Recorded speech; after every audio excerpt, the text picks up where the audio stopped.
Hello MPPSC aspirant, स्वागत है आप सभी का अपने यूट्यूब चैनल एमपीपीएससी वाले में।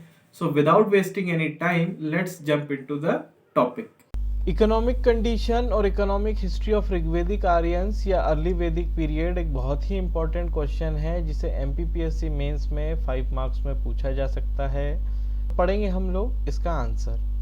The earliest life seems to have been mainly pastoral, agriculture being a secondary occupation. जो शुरुआती दौर था ऋग्वेदिक आर्यंस का, उसमें जो उनकी आजीविका का साधन होता था वो होता था पशुधन, यानी पास्टोरल लाइफ जो होती थी वो उनके जीविका का मुख्य साधन होता था ऋग्वेदिक पीरियड के लोगों का। और जो एग्रीकल्चर होता था ये सेकेंडरी ऑक्यूपेशन होता था, यानी एक दूसरी गतिविधि होती थी जिससे कि ऋग्वेदिक आर्यंस अपना पैसा कमाया करते थे, अपनी आजीविका चलाया करते थे। पहले नंबर पे आता था लाइव स्टॉक यानी पास्टोरलिज्म यानी पशुधन, और सेकंड नंबर पे आता था एग्रीकल्चर प्रैक्टिस। तो उनकी आजीविका का मुख्य साधन पशुधन था, उसके बाद नंबर आता था एग्रीकल्चर यानी खेती का। The Aryans did not lead a settled life. ऐसा कहा जाता है कि जो आर्यंस लोग हैं ये सेटल्ड लाइफ नहीं जिए, यानी एक जगह पर रह के नहीं जिए। ये एक जगह से दूसरे जगह अपने पशुओं के साथ स्थानांतरित होते रहते थे, जाते आते रहते थे, और इसी तरीके से ये लोग अपनी आजीविका चलाया करते थे। Although they use several animals, horse played the most significant role in their life. वो काफ़ी सारे जानवरों का इस्तेमाल किया करते थे, लेकिन जो घोड़े होते थे वो उनके जीवन में एक विशेष स्थान रखा करते। घोड़ों का एक विशेष स्थान इसलिए भी होता था कि जिस समय आर्यंस इंडिया में आए थे तो उनका यहाँ के जो मूल निवासी थे उन लोगों के साथ कॉन्फ्लिक्ट हुआ, लेकिन आर्यन लोगों के पास घोड़े थे, उससे उन्हें यहाँ के लोगों पर जीत प्राप्त करने यानी विजय हासिल करने में आसानी हुई। इसलिए आर्यंस लोगों का एक प्रिय पशु घोड़ा भी हुआ करता था। The Rigvedic people possess better knowledge of agriculture. ऐसा नहीं है कि ऋग्वेदिक लोगों को एग्रीकल्चर यानी खेती का कोई नॉलेज नहीं था, उन्हें बहुत अच्छा नॉलेज था खेती का, लेकिन वो लोग खेती पे उतना ज़्यादा ध्यान ना देके पशुधन पे ज़्यादा ध्यान दिया करते थे और उसे ही अपनी आजीविका का साधन बनाए रखा था। Plug share is mentioned in the early part of the Rigveda.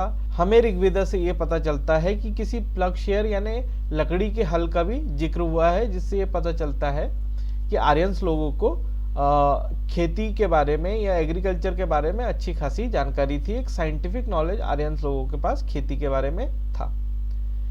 In spite of all of this there are so many references to the cow in the Rigveda. इतनी सारी चीज़ों के होने के बाद भी सबसे ज़्यादा जिस पशु का जिक्र हुआ है वो है काऊ यानी गौ माता का। ऐसा प्रतीत होता है कि जो सबसे प्रिय चीज़ थी या जो सबसे प्रिय पशु था ऋग्वेदिक आर्यंस का वो थी गौ माता, और इसे कई सारी टर्म्स में यूज़ किया गया है। The term used for war is gavishti और सर्च फॉर काउज। ऐसा प्रतीत होता है कि पशुधन में गायों के लिए झगड़े भी हुआ करते थे या युद्ध भी हुआ करते थे, और ऋग्वेदा में एक टर्म यूज करी गई है गविष्ठी, जिसका मतलब होता है गायों की पकड़ करना या गायों के लिए युद्ध लड़ना। The significance is cow is denoted by many terms in the Rigveda. और आर्यन लोगों के लिए जो गाय थी या गौ माता थी वो इतनी प्रिय थी कि ऋग्वेदा में कई सारे जिक्र गाय के लिए या गौ माता के लिए मिलते हैं। जैसे कि कुछ टर्म है गव्यति, गवेषणा, गोमत और गव्यतु। ये सारी चीज़ें गाय के लिए ही यूज़ करी गई है। तो गाय से हमें ये पता चलता है कि गाय एक बहुत ही इम्पोर्टेंट पशु जानवर होता था ऋग्वेदिक आर्यंस के लिए, और गाय की इंपॉर्टेंस आज भी हम लोग फॉलो करते। The Rigveda also mentions of artisans as the carpenters, chariot maker, leather worker and potter. Rigveda में कई सारी क्राफ्ट के बारे में बताया गया है, कई सारी कलाओं के बारे में बताया गया है। इसमें कारपेंटर यानी जो लकड़ी का काम करते हैं उनके बारे में भी जिक्र है। चैरियट मेकर यानी जो रथ बनाते हैं उनके बारे में भी जिक्र किया गया है ऋग्वेदा में। साथ ही साथ लेदर वर्कर यानी जो चमड़े का काम करते हैं उनका भी जिक्र किया गया है ऋग्वेदा में। और पॉटर यानी जो लोग लकड़ी के बर्तन बनाते हैं उनका भी जिक्र किया गया है। तो इससे ये प्रतीत होता है कि ऋग्वेदिक सोसाइटी एक बड़ी सिस्टमेटिक और साइंटिफिक आधार पे बनी हुई सोसाइटी थी, जहाँ पे सारे काम बहुत सारी क्राफ्ट होती थी उनका भी प्रचलन ऋग्वेदा में था। This indicates that they all practice this craft. और इससे ये पता चलता है कि ये सारी क्राफ्ट जो है वहाँ पे प्रैक्टिस हुआ करती थी। तो मैं समझता हूँ कि अगर आपको ये क्वेश्चन 5 मार्क्स में पूछ लिया जाएगा एमपीपीएससी मेंस में तो आप इतने पॉइंट्स लिख के आसानी से 5 मार्क्स ले सकते हैं। अगर आपको हमारे वीडियोस अच्छे लगते हैं तो प्लीज इसे लाइक कीजिए, शेयर कीजिए, सब्सक्राइब कीजिए और बेल आइकन को प्रेस करना ना भूलें, जिससे आपको रिसेंट वीडियोस के नोटिफिकेशन मिलते रहे। Thanks for watching.